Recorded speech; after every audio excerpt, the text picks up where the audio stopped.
All right, we are live and back with Box Office QBs for 2026. But first,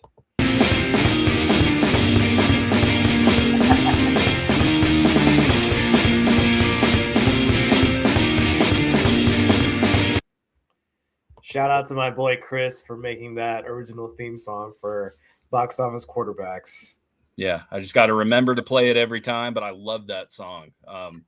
It is one of the best theme songs for a podcast. I'm not being biased about that, Ahmed, but Yeah, no, it's uh, ours. Like it it is was made ours. it's just for us. Yeah. Yes. Very, very cool. But yeah, Ahmed, uh, we got back together for this show because we were so blown away by Wonder Man, which is the first foray into the MCU for 2026, starring Ben Kingsley and Yahya Mateen. How do you say it? Abdul Mateen. Yahya Abdul Mateen. Yeah. Fun fact, Yahya in Arabic means John. Yeah, I didn't know that until Ahmed Yeah. texted that to the group chat. But he's been in a lot of stuff. He's been in the He was in Watchmen Aquaman. TV He was in series, Watchmen. Aquaman. Yeah. He He is was well also versed. I'm sorry? He is well versed in the comic book world for sure. Oh yeah, but I think this is the role that was made for him, and I think will hopefully open a lot more doors for him as an actor. Yeah. And the thing I really like about this show is, and Marvel's tried to do this for years, but it doesn't feel like a Marvel show.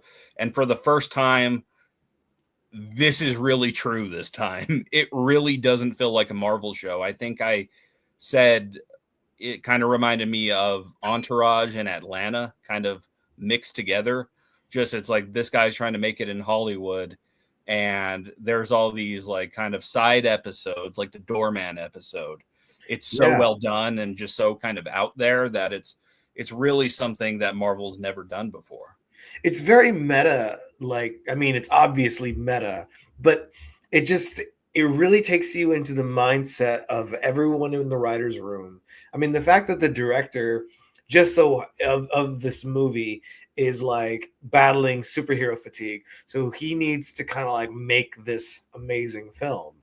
But but there's so many hints in this. It's like there was a writer's strike in 2023 when they started filming. So it wasn't until March 2024, I want to say, that they resumed filming again, or April 2024 is when they finished. Either way, it took a really long time for them to make this, but everything just worked so perfectly. And the fun fact, one of the I want to say it's the director, Destin. He also directed Shang-Chi. Yeah. And he's directing Spider-Man Brand New Day, which comes out this year. And that's like the fact that I loved Shang-Chi and I love this show. This is probably my most anticipated Tom Holland Spider-Man movie that we've gotten. And that's beyond Spider-Man 3 with Tom Holland when you had Andrew Garfield in there and Yeah, that's Tobey got to that's up Maguire. there with my favorite Marvel No Way movie. Home. Yeah, I was blanking No for Way a minute. Home. Yeah, yeah, yeah. Yeah. No, that was perfect. Just, and I think this is telling of more superhero shows is the writing just so happens to be more raw with this, and it's really coming to its own genre. And so the fact that superhero fatigue was genuinely a thing, the fact that these writers could remind us what time it is, it's beautiful. I hope these Marvel writers, directors, showrunners get their flowers from everyone else in the Yeah. entertainment industry. Yeah, for sure. Like I loved that the story within the story here is Simon Williams trying to become Wonder Man in a movie about Wonder Man, and he ends up becoming Yeah, Wonder Man for real at the end of the show. That is the coolest part about it. no, it's like how you can't make this up. This is really creative, or I'm sorry, you can't just like put this in a computer and ask it to generate it. You have to spend hours and like this is just amazing. Um I I want to talk about some of my favorite scenes. And I was rewatching the finale before we started, and just every interaction with Simon and Trevor Slattery, every scene with them is just magic. Oh yeah. The dialogue is incredible. The fact that they're showing you how the sausage is made with acting, it's very captivating. Yeah. It's crazy. The thing I love the most about this show is definitely Trevor Slattery.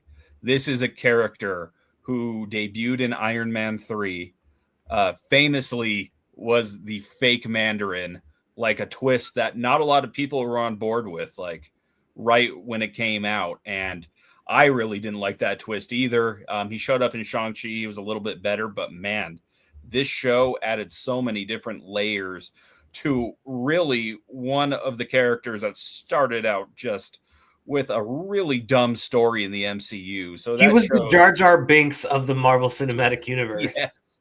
Uh, and I love that everybody still calls him the Mandarin. Like when they were at the Tahine house, and they're like, Yeah. oh, "Holy shit, the Mandarin's here!" It's like, what if we had the Mandarin making some mandarins? It was so fucking funny. The fucking Mandarins. I remember that. Oh god. No, and Ben Kingsley is a very well known actor. Like that dude is up there. Oh yeah, And so to have an actor like him join this cinematic universe, but have him start out very like minimal and like I said, the Jar Jar Binks of the Marvel Cinematic Universe. It was like this was the moment I actually started to like Trevor. Because before then I just thought that he was forced. It was yeah, kind of like Agent Ross, in Black Panther. Like, oh, they just needed a token white guy in this movie. And yeah. so sorry, is that too much? Hey, that's called live TV, as we like to call it from No, here. I mean, I stand by it. I just but Ben Kingsley is someone that you should like and respect. And so finally we're seeing him get his flowers and Yahya Abdul Mateen get his flowers. So just everything with them was amazing. Yeah, I want to keep going, but I'm just gonna keep rambling. Yeah, well, there's like so much to talk about here, and Gerald is commenting on our live stream. Thank you for watching. Our third co-host, Gerald, he says, "I thought Wonder Man was a story that mirrored the LGBTQ plus and by BPOC communities well." Yeah, and that's true because really Simon is hiding a part of himself, and it's because of the doorman clause here in the show, but really it kind of yeah, really points to those communities and what they've had to go through, especially in the olden days of Hollywood. And I really loved that they kind of used superpowers to tell a story like that. Yeah, there's just another layer of creativity. It's metaphors to metaphors, and ultimately they really illuminate the chalkboard, what's on the chalkboard. Um, what is it about these superhero shows that are really just so captivating? That like other shows are not being able to grasp.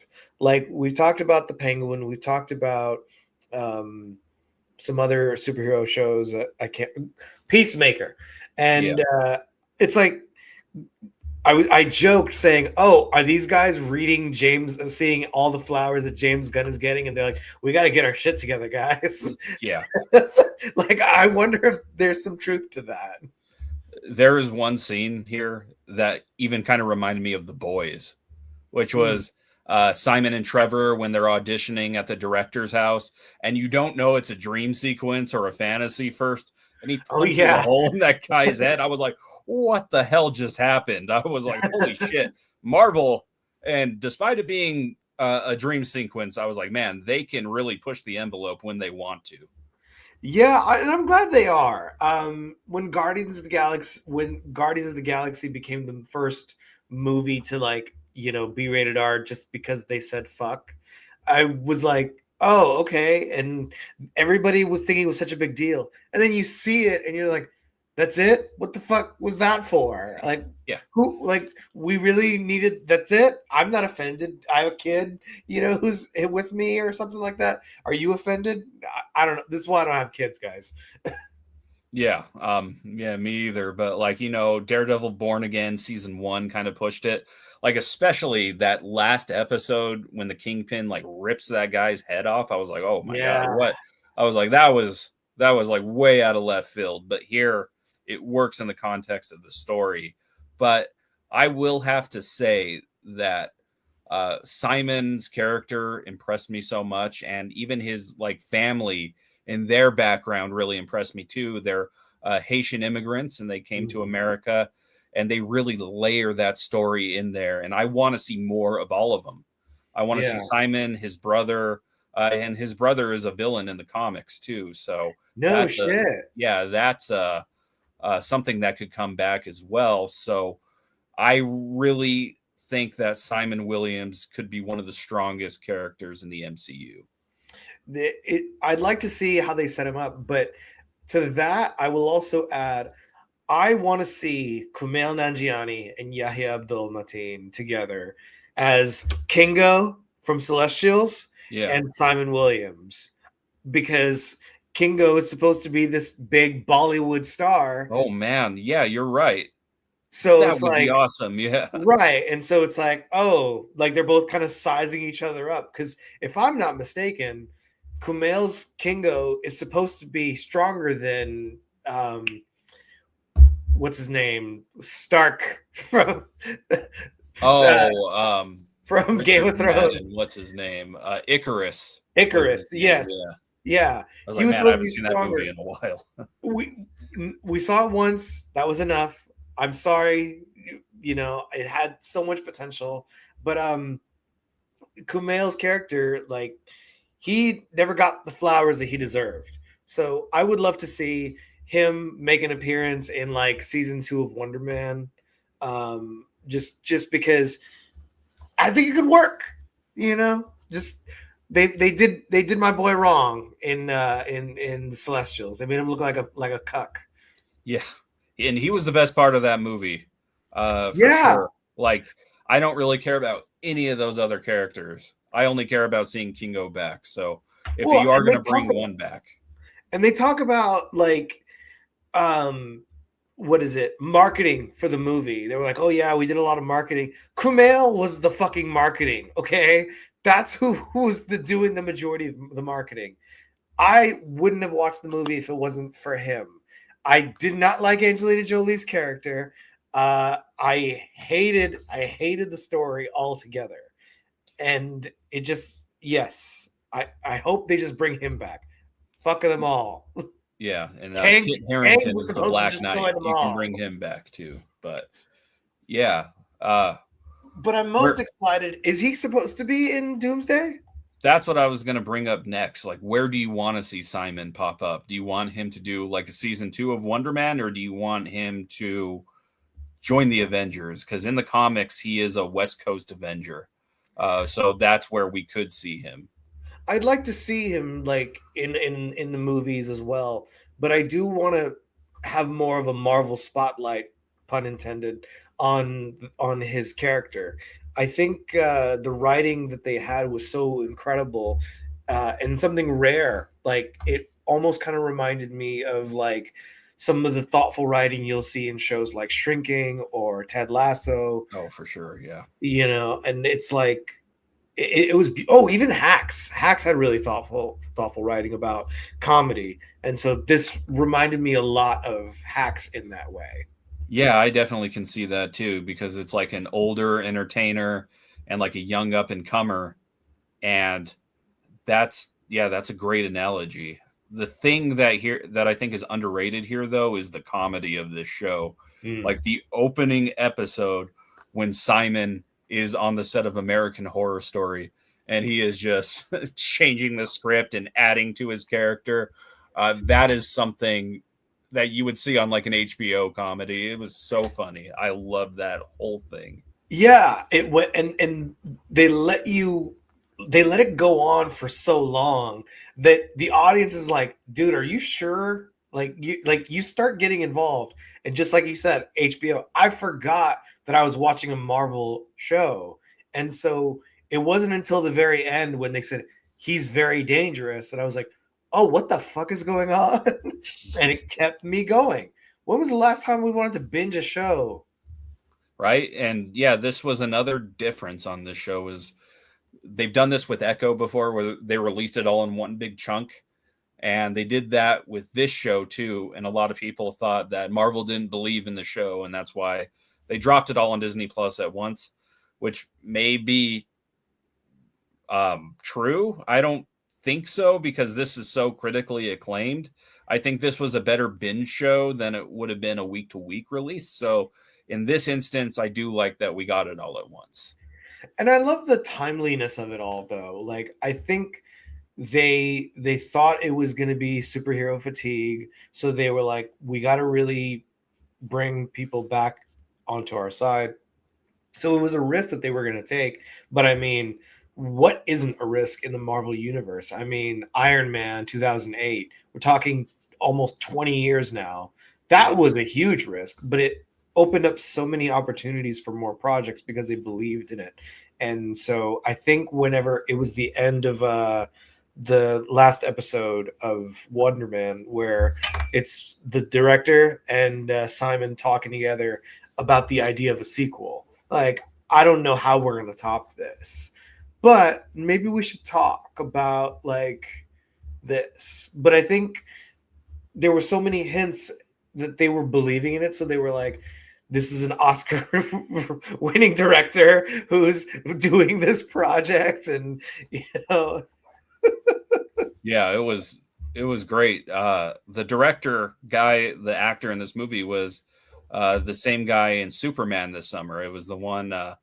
he played the villain. That's right. So that was fun to see him pop up here too. But yeah, I think Ahmed, we should get to our ratings. And what would you give this show on our scale? I'm debating between a Hall of Fame and a GOAT. Is it too early to give it a GOAT? I would say too early, but honestly, I'm going to give it a Hall of Fame Yeah, because it is that good. Like it blew me away. It really did. This show is special. I think it's better than WandaVision. And I know you can say recency bias or whatever, but I really do think it is that strong. yeah. No, WandaVision was probably the best. Then I liked Moon Knight, and then after Moon Knight, things started kind of trailing off. Like I didn't care for Agatha all along. I like that one. A lot of these shows are kind of forgettable when they come out. So, like, I mean, I thought Miss Marvel was a good show. I've really forgotten who the villain of that whole entire thing was. It was like Damage Control. Like that guy was in this show too, but and I couldn't even, like She Hulk, very forgettable. Besides the Daredevil Yeah, stuff. yeah. Which is unfortunate because these are risks that people are trying, but I think whenever you're providing somebody with a program that really thinks about what the audience is going through and what they will relate to, I think just taking advantage of that opportunity as opposed to this is a great opportunity to just do this. This is a great way to check off this box and that kind of thing. Yeah, Because this is the audience we want to reach. It's like, well, what does the audience want though? How do you know what they want? yeah. and it's That's yeah, why, that's why I'm like GOAT Hall of Fame. 5 out of 5. Go for the goat. Let's I'll go. give it a 6 out of 5. Yeah, hell yeah. Let's start the year off strong. And Yeah. we did start the year off strong. But yeah, I'm excited to see where Simon pops up next. I'm excited to see where we pop up next. I know, when we get blown away by a show, we kind of get on here and talk nowadays. But yeah, we'll be back. And we're going to be talking about all the big stuff coming out this year. But anything else you want to add, Ahmed? Yahya Abdullah Mateen, please do something to make sure that Kingo and you are in a scene together, and subscribe to our channel. We're going to clip this and put it on TikTok, and then we're going to tag Yaya and see what happens. So, yeah, but this has been Box Office QBs. That's Ahmed. I'm Jeff. We'll see you guys next time.